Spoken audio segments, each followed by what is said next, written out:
El monte del gobierno o la política es un monte en el cual Dios está comenzando a posicionar a sus hijos para que lo conquisten y hagan discípulos.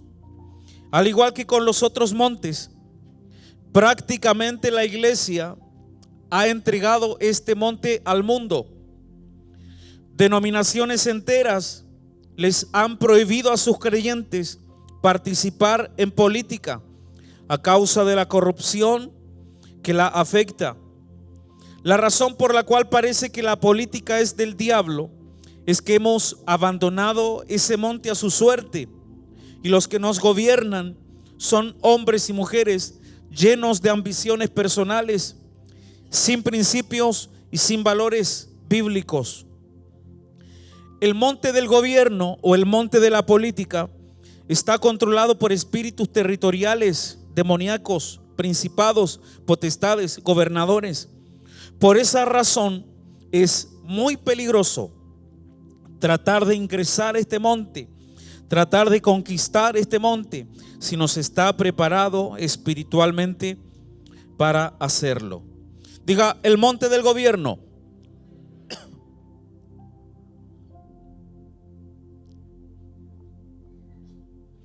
¿Cuántos saben que nuestra pastora se está postulando para Core? Pastor Sebastián para concejal. Amén. Una pastora de nuestra ciudad se está postulando para alcaldesa.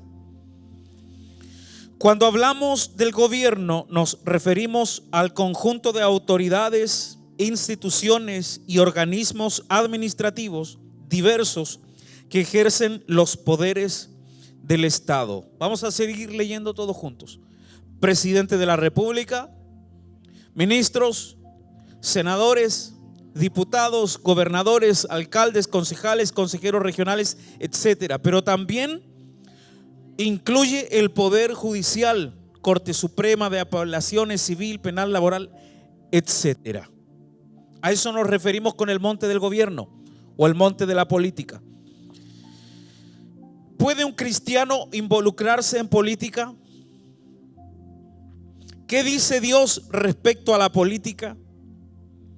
¿Puede un pastor ser un político? Todas esas preguntas las vamos a responder hoy día.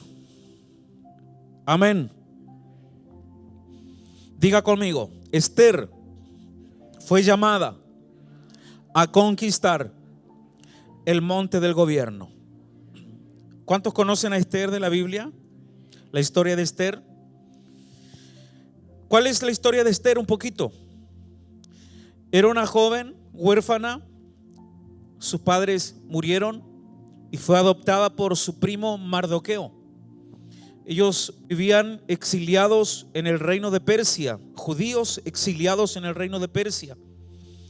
Resulta que la reina, la esposa del rey de turno, del rey Jerjes, si no me equivoco, rey de Persia, se portó mal, la reina Basti, y la destituyeron.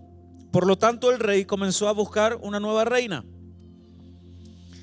En todas las provincias de Persia comenzaron a buscar a las jóvenes más hermosas, entre las cuales escogieron a Esther. El rey, cuando vio a Esther, la palabra dice que la amó, o sea, quedó babeando cuando la vio, perdió la cabeza, se enamoró de una manera apasionada y loca que perdió la cabeza ese hombre. Se enamoró de la joven huérfana, judía, extranjera, que vivía en ese reino. Resulta que había un hombre llamado Amán, un desgraciado, más desgraciado que ese yo no he conocido, llamado Amán. Y resulta que Amán, por unas cosas que hizo, el rey lo honró. Y todos tenían que postrarse cuando Amán estaba presente, postrarse, inclinarse, hacerle reverencia. Pero había un judío que no se postraba delante de Amán, y ese judío se llamaba Mardoqueo, el primo padre adoptivo de Esther. Resulta que a Amán le empezó a crecer la vena, porque todos decían, todos se postran y le hacen reverencias a usted. Amán era como uno de los principales del rey, pero ese no está ni ahí contigo. Entonces Amán quiso vengarse de Mardoqueo y de su pueblo, y convenció al rey para que exterminara al pueblo judío. El rey levantó un decreto que en tal fecha, en tal día, en tal mes, todo el pueblo de Persia se tenía que levantar en armas para raer de la tierra, para raer de la faz de la tierra al pueblo de Israel. Ahora, Mardoqueo le envió un mensaje a la que ya era la reina Esther, que ya no era la don nadie, a la reina Esther. ¿Para qué le envió un mensaje? Le dijo: tú tienes que interceder por tu pueblo, porque Dios te levantó y Dios te envió a esa casa de gobierno para este tiempo y para salvar a nuestro pueblo. Resulta que el pueblo judío que estaba en Persia se puso a ayunar, y también Esther estuvo en ayuno, y después de los 3 días de ayuno se presentó delante del rey. Presentarse delante del rey tenía una pena capital, y ella arriesgó su vida. El rey, cuando la vio, ¿usted cree que mandó a matarla? Le mandaron a colocar un babero al rey y le dijo: mi reina, pídame todo lo que usted quiera, hasta la mitad del reino te lo voy a dar si tú quieres. Y resulta que haciendo la cortita, Dios usó a la reina Esther para salvar al pueblo de Israel del exterminio total. Esther 3:5. Vamos a leer hasta el 11. El libro de Esther. Y vio Amán que Mardoqueo ni se arrodillaba ni se humillaba delante de él, y se llenó de ira. Pero tuvo en poco poner mano en Mardoqueo solamente, pues ya le habían declarado cuál era el pueblo de Mardoqueo. Y procuró Amán destruir a todos los judíos que había en el reino de Asuero, al pueblo de Mardoqueo. En el mes primero, que es el mes de Nisán, en el año 12º del rey Asuero, fue echada Pur, esto es la suerte, delante de Amán, suerte para cada día y cada mes del año, y salió el mes 12º, que es el mes de Adar. Verso 8. Y dijo Amán al rey Asuero: hay un pueblo esparcido y distribuido entre los pueblos de todas las provincias de tu reino, todos juntos. ¿Qué le dijo al rey del pueblo de Dios? Y sus leyes son diferentes de las de todo el pueblo, y no guardan las leyes del rey. Y al rey nada le beneficia el dejarlos vivir. Si place al rey, decrete que sean destruidos, y yo pesaré 10,000 talentos de plata a los que manejan la hacienda, para que sean traídos a los tesoros del rey. El 10. Entonces el rey quitó el anillo de su mano y lo dio a Amán, hijo de Hamedata, agageo, enemigo de los judíos, y le dijo: la plata que ofreces sea para ti y asimismo el pueblo, para que hagas de él lo que bien te pareciere. Esther, una mujer que fue llamada a influenciar el monte del gobierno. ¿Cuál es la enseñanza? Escúchame. Amán dijo al rey: hay un pueblo que sus leyes son diferentes, por eso deben morir.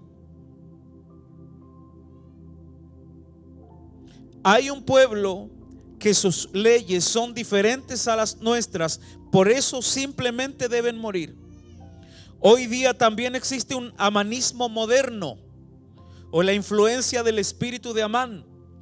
Hay grupos, hay personas, hay políticos que dicen: hay un grupo en Chile, hay un grupo en Punta Arenas que tienen leyes diferentes.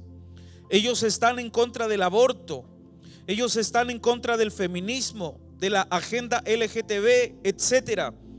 No podemos matarlos, pero sí debemos sacarlos de la arena pública, encerrarlos en sus templos, y que allí hagan y piensen lo que quieran, porque nosotros somos los políticos, Nosotros podemos aprobar una ley pro aborto, pero ellos no pueden aprobar una ley que los prohíba.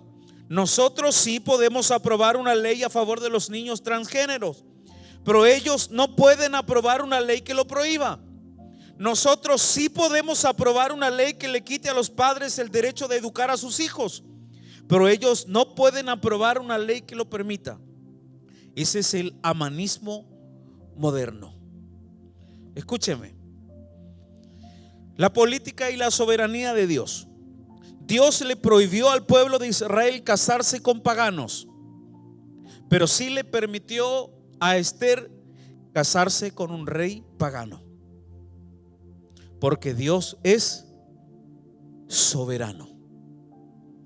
Dios hace lo que quiere, cuando quiere, con quien quiere y como quiere. Escúchame, Dios se salió de la regla que Él mismo había impuesto con un propósito: salvar a su pueblo del exterminio. Dios le permitió a Esther entrar en la arena política para influenciar al presidente de la república y defender al pueblo de Israel. Muchas veces hemos pensado que la política es ajena a nosotros como iglesia, hasta que nos vemos amenazados en el ejercicio de nuestra fe.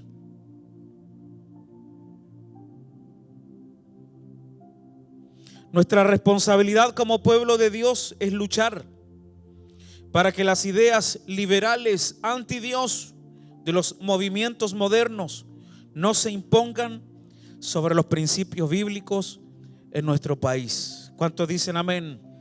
El propósito de Esther fue ser reina de Persia. Convengamos que el propósito es la razón original de mi existencia, la razón original por la cual Dios me hizo nacer aquí en la tierra. El propósito de Esther fue ser reina de Persia.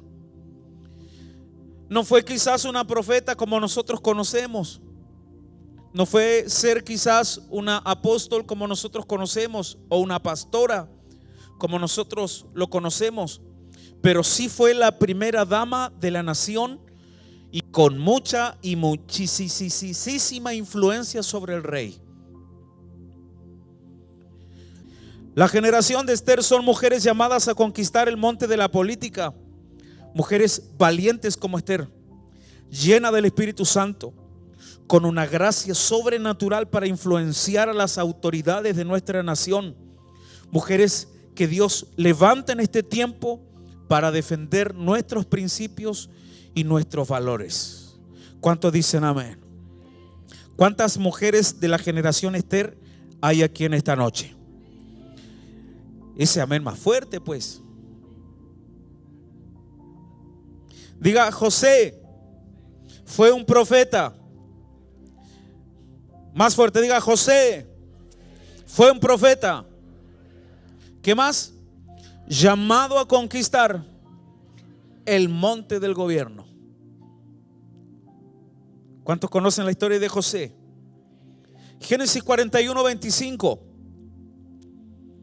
habla de la interpretación del sueño del rey por parte de José. Entonces respondió José a Faraón: el sueño de Faraón es uno mismo. Dios ha mostrado a Faraón lo que va a hacer. Las 7 vacas hermosas 7 años son, y las espigas hermosas son 7 años. El sueño es uno mismo. También las 7 vacas flacas y feas que subían tras ellas son 7 años, y las 7 espigas menudas y marchitas del viento solano 7 años serán de hambre. Esto es lo que respondo a Faraón. Lo que Dios va a hacer lo ha mostrado a Faraón. Y aquí vienen 7 años de gran abundancia en toda la tierra de Egipto, y tras ellos seguirán 7 años de hambre, y toda la abundancia será olvidada en la tierra de Egipto, y el hambre consumirá la tierra, y aquella abundancia no se echará de ver a causa del hambre siguiente, la cual será gravísima. Verso 32. sigue José interpretando el sueño del rey. Y el suceder el sueño a Faraón 2 veces significa que la cosa es firme de parte de Dios y que Dios se apresura a hacerla. 33. Por tanto, provéase ahora Faraón de un varón prudente y sabio y póngalo sobre la tierra de Egipto. Haga esto Faraón y ponga gobernadores sobre el país y quinte la tierra de Egipto en los 7 años de la abundancia y junten toda la provisión de estos buenos años que vienen y recojan el trigo bajo la mano de Faraón para mantenimiento de las ciudades y guárdenlo. Y esté aquella provisión en depósito para el país, para los 7 años de hambre que habrá en la tierra de Egipto, y el país no perecerá de hambre. El asunto pareció bien a Faraón y a sus siervos, y dijo Faraón a sus siervos: ¿acaso hallaremos a otro hombre como este, en quien esté el Espíritu de Dios? 39, leamos todos juntos. Pues que Dios os ha hecho saber todo esto, no hay entendido ni sabio como tú. Continúa. Tú estarás sobre mi casa y por tu palabra, todos juntos, y por tu palabra se gobernará todo mi pueblo. Solamente en el trono seré yo mayor que tú. Dijo además Faraón a José: he aquí, yo te he puesto sobre la tierra, sobre toda la tierra de Egipto. El propósito de José no fue ser un profeta como Jeremías, como Malaquías, como Ezequiel, que nosotros conocemos en la escritura, sino que con ser un profeta, pero en el mundo de la política. El propósito de José fue ser gobernador de Egipto. A nuestros días sería ministro del interior. Por eso nosotros, cada uno de nosotros, sin excepción, estamos llamados a ser quizás un profeta en el monte de la política, o quizás un profeta en el monte del arte, o quizás un profeta en el monte de la educación, o quizás un profeta en el mundo empresarial, en el mundo de la economía. No lo sé, pero todos sin excepción estamos llamados a conquistar los 7 montes. Dios está levantando una generación José, jóvenes íntegros, jóvenes espirituales que saben escuchar a Dios. Una nueva generación de políticos que oirán a Dios y que van a declarar lo que oyen, la palabra de Dios, con denuedo a las autoridades de nuestra región, a las autoridades de nuestra ciudad y aún a las autoridades de nuestro país.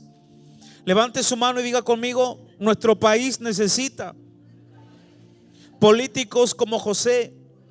Más fuerte, diga: nuestra región necesita políticos como Esther y políticos como José, llenos del Espíritu Santo.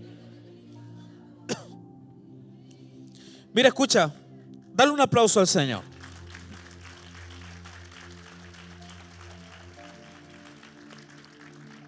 Mira, escucha bien.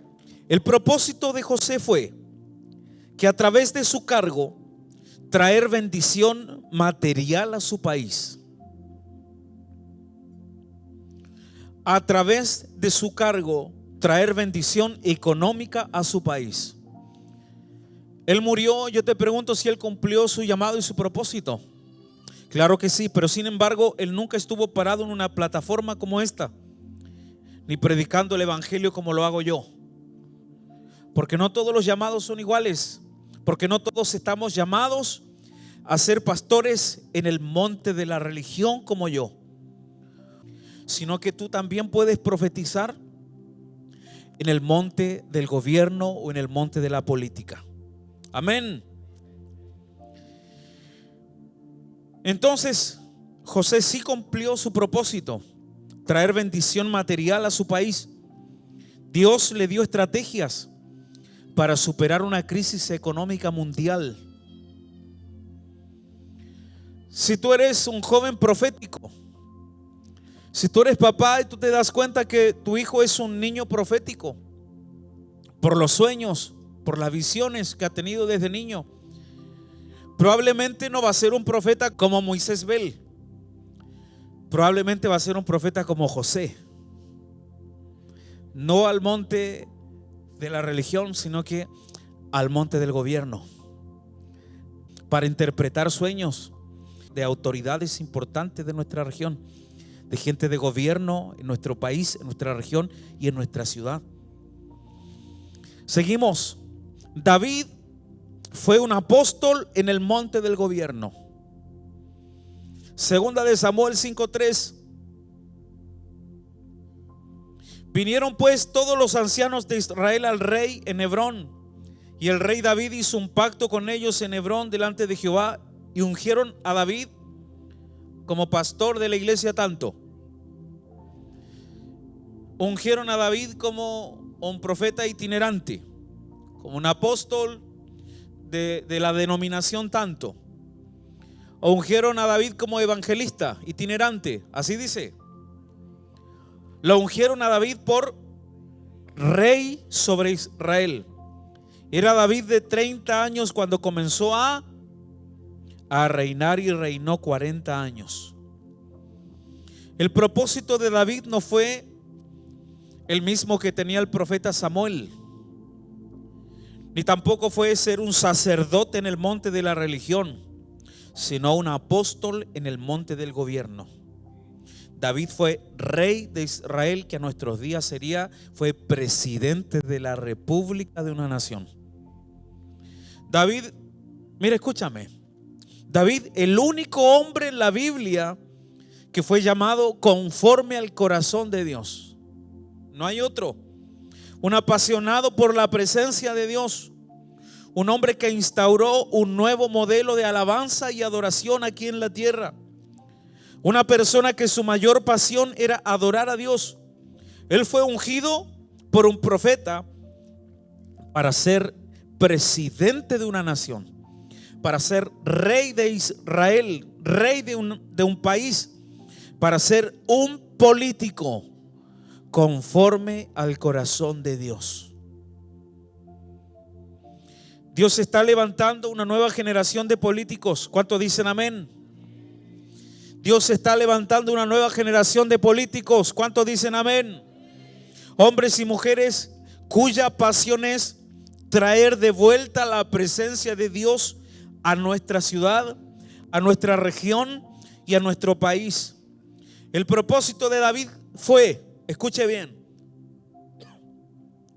entronar a Dios en el país, y desde ese empoderamiento conquistar.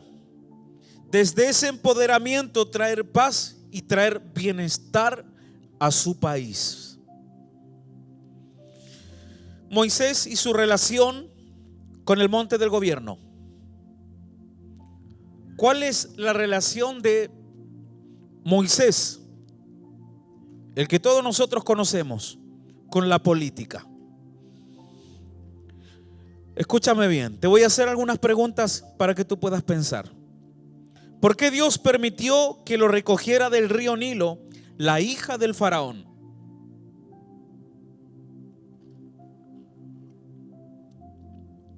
La hija del presidente. ¿Por qué el propósito de Dios fue que creciera en ese hogar?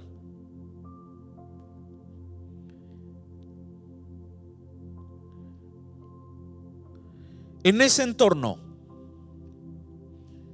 Y que recibiera una muy buena educación egipcia. Hechos 7:22.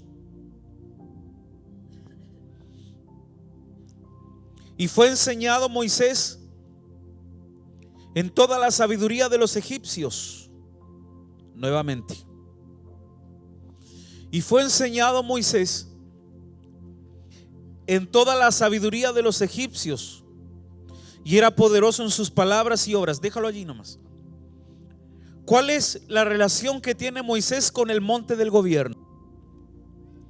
¿Cuál es la relación que tuvo Moisés con el mundo de la política? Y fue enseñado Moisés, todos juntos, en toda la sabiduría de los egipcios. Y era poderoso en sus palabras y obras. 23.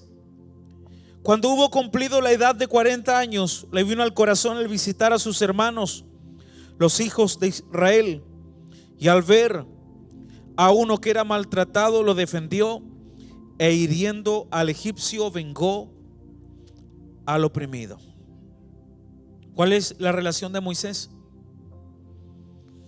con el monte del gobierno? Escúchame, Moisés creció en la casa del faraón de Egipto. Fue el hijo adoptivo de la princesa. En otras palabras, Moisés fue nieto del presidente de la república. Moisés estudió en el mejor colegio y en la mejor universidad de Egipto, con los mejores profesores. Era una persona muy culta. Se piensa de Moisés que tenía como profesión arquitecto y arte militar. Ahora, escúchame bien, con todos los títulos que tenía, trató de liberar al pueblo de Israel con sus fuerzas y no pudo. Porque la educación natural no te activa en tu llamado. La educación natural no te activa en tu llamado. Es decir, no basta solo con estudiar. Moisés trató de liberar al pueblo en sus fuerzas y fracasó. Por eso 40 años más tuvo que pasar en el desierto para formación de su carácter. Y después de tener un encuentro con la zarza, con el fuego de Dios, después de tener un encuentro cara a cara con Dios, él volvió a liberar al pueblo. Pero no solamente con educación, sino que volvió en el poder de Dios. ¿Para qué Dios permitió que Moisés estudiara entonces?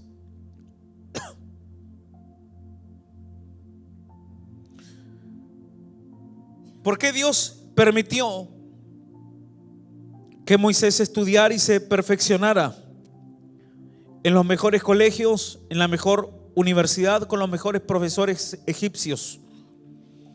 ¿Por qué Dios permitió que una princesa lo salvara? ¿Por qué Dios permitió que fuera criado en el palacio real? ¿Por qué Dios permitió que Moisés estudiara con estudios superiores? Letra A: para que aprenda la manera de pensar de los egipcios y del faraón. ¿Por qué Dios quiere, y es el anhelo del corazón de Dios, de que tú te prepares para conquistar el monte del gobierno? ¿Por qué es el deseo de Dios que tú puedas estudiar en la universidad? Para conquistar el monte del arte y del entretenimiento, para que tú puedas conquistar el monte de la educación, para que tú puedas conquistar el monte del mundo empresarial o el monte de la economía. ¿Por qué Dios permitió que estudiara? Para que aprenda la manera de pensar de los egipcios y del faraón. Letra B: para que entienda su cultura. Y yo quiero que tú lo puedas ir procesando. Para que entienda su cultura. ¿Cómo pensaban los empresarios de su época? ¿Cómo pensaban los abogados de su época? ¿Cómo pensaban los doctores de su época? ¿Cómo pensaban los arquitectos de su época? ¿Cómo pensaban los gobernadores, los alcaldes, los senadores, los diputados, la gente de gobierno de su época?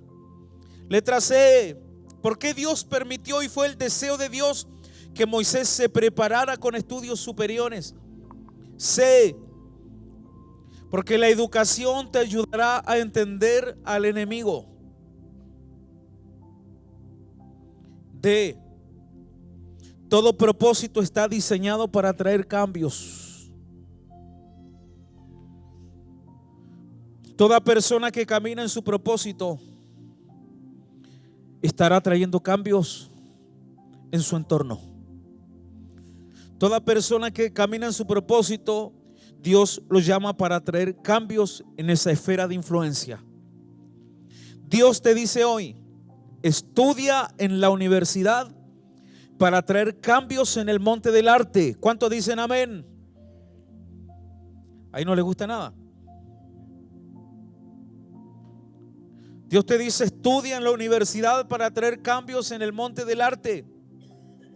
Estudia en la universidad para traer cambios en el mundo empresarial, para traer cambios en el monte de la educación, para traer cambios en el monte de las comunicaciones y para traer cambios en el monte de la política. Necesitamos estudiar. ¿Cuántos dicen amén? Diga: no basta solo con estudiar. Porque nosotros no podemos conquistar un monte en nuestras fuerzas. Lo necesitamos hacer y lo haremos en el poder de Dios. Hechos 13, del 6 al 12. Y habiendo atravesado toda la isla hasta Pafos, hallaron a cierto mago, falso profeta judío, llamado Bar Jesús. ¿Hallaron a quién? A cierto mago, un brujo, falso profeta judío llamado Bar Jesús. Continúa. Que estaba con él procónsul. El procónsul era el gobernador de esa isla. Que estaba con el procónsul Sergio Pablo, varón prudente. Llamando a Bernabé y a Saulo. ¿Qué pasaba con el gobernador? ¿Qué quería el gobernador? Deseaba oír la palabra de Dios. Continúa. Pero les resistía Elimas, el mago, pues así se traduce su nombre, procurando apartar de la fe al procónsul. 9. Entonces Saulo, que también es Pablo, lleno del Espíritu Santo, fijando en él los ojos, dijo: oh, lleno de todo engaño y de toda maldad, hijo del diablo, enemigo de toda justicia, ¿no cesarás de trastornar los caminos rectos del Señor? Ahora pues, he aquí, la mano del Señor está contra ti, y serás ciego y no verás el sol por algún tiempo. E inmediatamente cayeron sobre él oscuridad y tinieblas, y andando alrededor buscaba quien le condujese de la mano. Seguimos. Entonces el procónsul, viendo ¿qué cosa? Lo que había sucedido, creyó, maravillado de la doctrina del Señor. Escúcheme, Sergio Paulo era el gobernador de la isla. Estaba interesado en oír la palabra de Dios. Escúcheme, hay personas que ocupan cargos públicos que tienen hambre de Dios.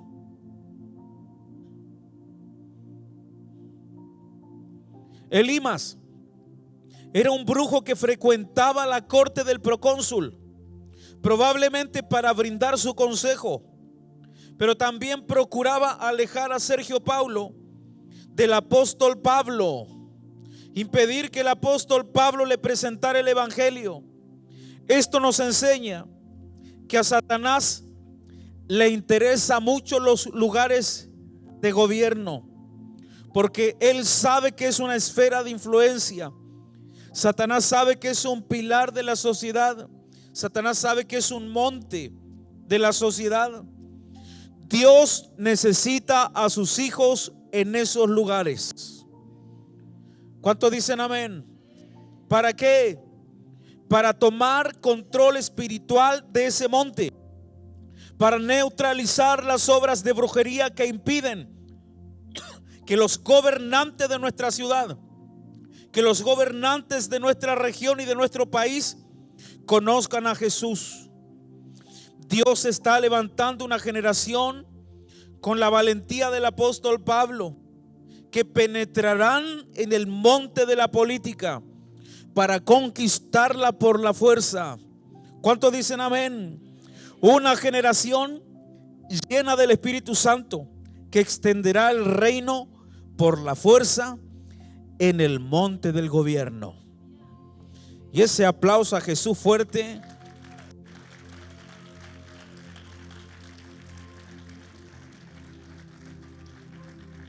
Algunos de nosotros estamos llamados para ser evangelistas en el monte del arte.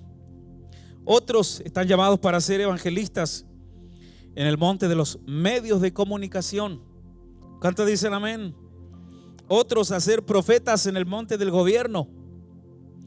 Hoy tenemos que entender que no todos hemos sido llamados a ser pastores en este monte, en el monte de la iglesia. Ese es el error más grande que hemos cometido como cuerpo de Cristo.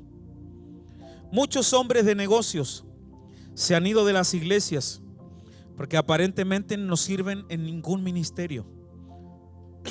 Hemos perdido muchos jóvenes talentosos en el área del arte porque en la iglesia no hay lugar para ellos. Hemos pensado equivocadamente que no existe tal ministerio como el de la pintura, el del teatro, de las comunicaciones, etcétera. Satanás sí tiene un lugar para ellos afuera. Afuera en el mundo sí se les valora y sí encuentran un lugar donde desarrollar su don. Otros tienen dones en el área de la educación. ¿Cuántos dicen amén? Dios está revelando propósito en esta temporada. Por eso nosotros estamos ministrando de los montes, porque Dios en este tiempo quiere enfocarte para que tú puedas invertir tu tiempo y tus recursos en tu propósito. Amén. Vamos a orar. Levante su manito al cielo. Vamos a adorar al Señor.